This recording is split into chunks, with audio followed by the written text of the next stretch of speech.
बढ़ते हैं आगे। पश्चिम बंगाल में दूसरे चरण के लिए प्रचार थम गया है। दूसरे चरण के लिए 29 अप्रैल को वोटिंग होगी, 4 मई को नतीजे आएंगे। वहीं चुनाव पर बीजेपी सांसद मनोज तिवारी से खास बातचीत की सीनियर एडिटर संजय शर्मा ने क्या कुछ कहा है, सुनिए। बीजेपी के वरिष्ठ नेता, सांसद और बीजेपी के स्टार प्रचारक मनोज तिवारी जी हमारे साथ में मौजूद हैं। मनोज जी, आपने पश्चिम बंगाल के चुनाव में इतने दिनों से चुनाव प्रचार भी किया, रोड शो भी किए, कैसा आपको जो रिस्पांस लग रहा है पब्लिक के बीच में, और पहले फेज में 93% मतदान कैसे देखते हैं आप? देखिए, ये तो गली गली, नगर नगर, कस्बा कस्बा, गांव गांव, सब कोई एक लाइन पे है। बीजेपी को लाना है, पलटानो दरकार, परिवर्तन की आवश्यकता है। और इस बार पश्चिम बंगाल के लोग किसी भी कार्यकर्ता और किसी भी प्रचारक से ज़्यादा वो लोग पश्चिम बंगाल में टीएमसी को हटाकर बीजेपी को लाने के लिए प्रयासरत है। और ये संभव होने जा रहा है। 92% से ऊपर वोट जाना, टीएमसी यही तो रोका करती थी। टीएमसी का मूल उद्देश्य था कि रोक दो, वोट ना पड़े।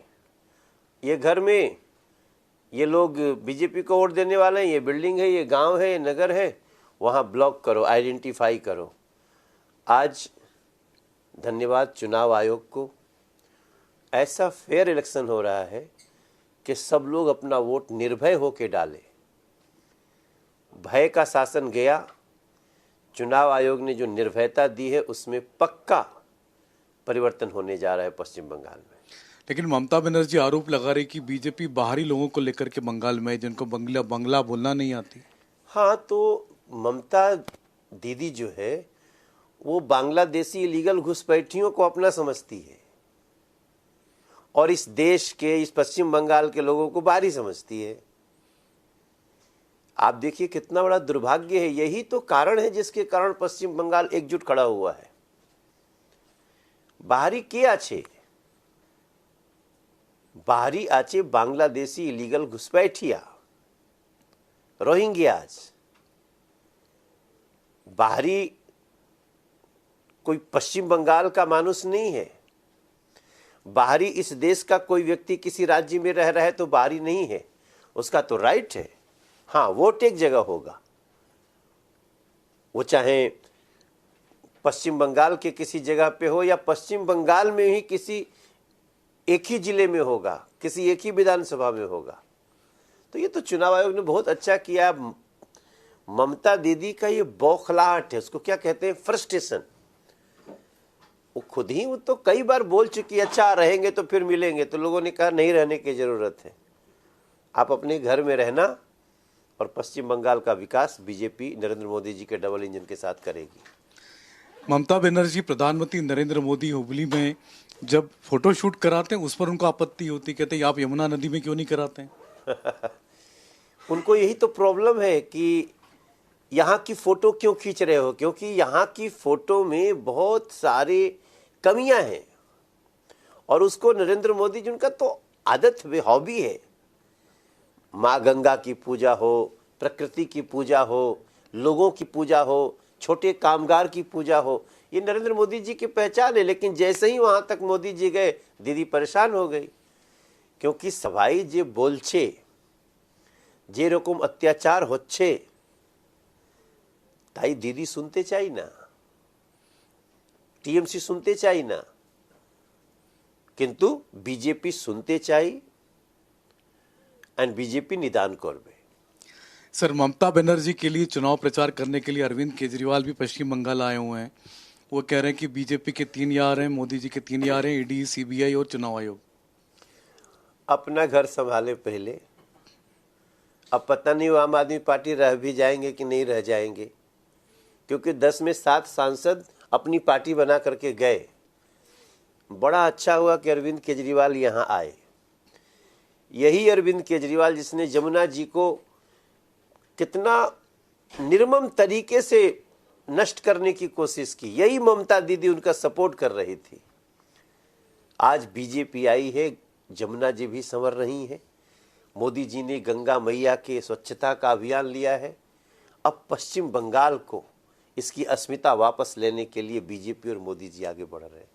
सर, बीजेपी ने एक मुद्दा पकड़ा था यहाँ पर सबसे पहले जब चुनाव में आई, तो घुसपैठिया सबसे बड़ा मुद्दा था बीजेपी का, और ममता बनर्जी ने मुद्दा बनाया था एसआईआर को। एसआईआर मुद्दा बनाते ही ममता दीदी गई। What is SIR? एसआईआर भाई देखो, सबसे पहली लाइन तो समझ लीजिए आप कि कानून का पालन होना चाहिए कि नहीं होना चाहिए? होना चाहिए। एसआईआर मतलब स्पेशल इंटेंसिव रिवीजन, विशेष गहन समीक्षा। वोटर लिस्ट का शुद्धिकरण क्यों नहीं होना चाहिए? इससे दीदी क्यों घबराती हैं? वोटर लिस्ट का शुद्धिकरण जैसे होना शुरू हुआ, अब देखो, जो संसार में नहीं है वोटर लिस्ट में क्यों रहे? जो लोग यहां से कहीं और चले गए हैं और वहां के वोटर बन गए हैं, या वो किसी एक जिले से दूसरे जिले चले गए, एक ही जगह वोटर होने चाहिए। दीदी कहती है ना ना ना ना ना, ऐसे तो हम हार जाएंगे, एक आदमी को 5 जगह वोट देने दो। तब एसआईआर का जो करेगा विरोध, वो कर रहा है लोकतंत्र का विरोध, और लोकतंत्र को जो नष्ट करने की कोशिश करेगा, वो ममता दीदी हो या कोई भी हो, उन लोगों को पराजय का मुंह देखना पड़ेगा। एसआईआर बहुत आवश्यक और बहुत लोकतांत्रिक कदम है। इसीलिए तो पश्चिम बंगाल की जनता ने कहा, रे रे रे रे, इनको तो एसआईआर मतलब इलीगल घुसपैठियों के वोट पे भरोसा है। आपको लगता है कि भय पर भरोसा जो बीजेपी ने जो स्लोगन दिया है वो जीतेगा, लोग निर्भीक होकर के वोटिंग करेंगे, दूसरे चरण में भी ऐसा ही बम्पर मतदान होगा? मुझे लगता है दूसरे चरण में 1% और न बढ़ जाए। मैं कई लोगों को, मैं प्लेन में आते हुए अमेरिका से जो लोग नौकरी करने किसी काम से गए हैं, वो आकर के वोट डालने आए हैं कि हमारे पिताजी ने कहा है कि बेटा अपना वोट डाल के जाओ। 85 साल के, 90 साल के लोग अपना वोट कास्ट करके जा रहे हैं। आप ये सब कुछ जो भी हो रहा है ना, जब हम लोग जाते हैं रोड शो में तो माताएं आती हैं, यहां तक कि अमित शाह जी कहीं जा रहे हैं, लोग आते हैं अपने बच्चे को देते हैं, जरा मेरे बच्चे को। वो बच्चे नहीं दे रही हैं, वो कह रही हैं हमारे बच्चों का भविष्य बचा लो। आप हमारे रोड शो को देखना हर जगह, और हमारे नेता ऐसे हैं, आपको लगेगा वो बहुत बड़े पद पे हैं, होम मिनिस्टर हैं, प्राइम मिनिस्टर हैं, लेकिन वो छोटे कामगारों की इज्जत करते हैं। ऐसे में पश्चिम बंगाल के लोग ये जो सड़कों पे इतना समर्थन दे रहे हैं, इतनी भीड़, आप एक तो हम लोगों का रोड शो निकाल के अपनी टीवी पे चलाइएगा, आप देखेंगे क्या लोग किस प्रकार से टीएमसी जाच्छे, बीजेपी आश्चे, जय श्री राम, पाल्टानो दरकार, चाहे बीजेपी सरकार के जो नारे लग रहे हैं, ये इतनी जो समर्थन की भीड़ है वो क्यों है? ममता बनर्जी कहती थी कि बंगाल में जय श्री राम के नारे नहीं लगते, ये तो महाकाली की जगह, यहाँ सिर्फ दुर्गा देवी की पूजा होती है। उनको यही तो नहीं पता कि आपका मूल उद्देश्य मत छुपाओ। दिल में है काबा, आंखों में मदीना। कोई बात नहीं, हमें काबा और मदीना से कोई दिक्कत नहीं है, लेकिन काली मां कहां गई? आपकी जब सांसद जी गा रही थी कि दिल में है काबा, आंखों में मदीना,